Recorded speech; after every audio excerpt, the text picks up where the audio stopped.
गिरामी क़दर हज़रात, अवामी सोचों और पुरानी बातों की बहुतात व कसरत इस कदर होती है कि वहम भी हकीकत का रूप धारते हुए महसूस होते हैं, जबकि वो हकीकत नहीं होते।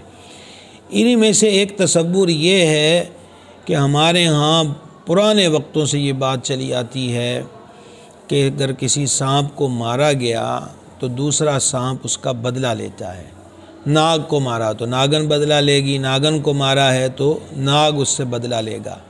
फिर इस माह में बड़े बड़े क़िस्से, कहानियाँ और बड़ी अजीब व गरीब किस्म की बातें आम की जाती हैं, और वो आम है अब तो सोशल मीडिया पे और भी इन चीज़ों की बहुतात है।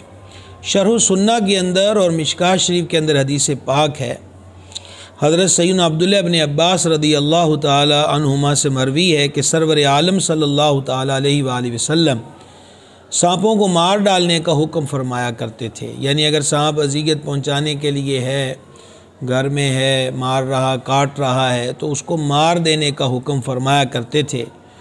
और हुज़ूर अलैहिस्सलातु वस्सलाम फरमाया करते कि जो शख्स सांप को इस डर से ना मारे कि दूसरे सांप इससे बदला लेंगे, तो फरमाया फलैस मिन्ना, वो बंदा हमारे तरीक़े पर नहीं है। इस हदीस पाक से मालूम हुआ कि ये सांपों के इंतकाम लेने वाली कहानियाँ, और वो भी सदियों पर मुहित या सालों पर मुहित, ये माज़ अवामी गोहर अफशानियाँ हैं जिनका हकीकत से ताल्लुक़ नहीं है।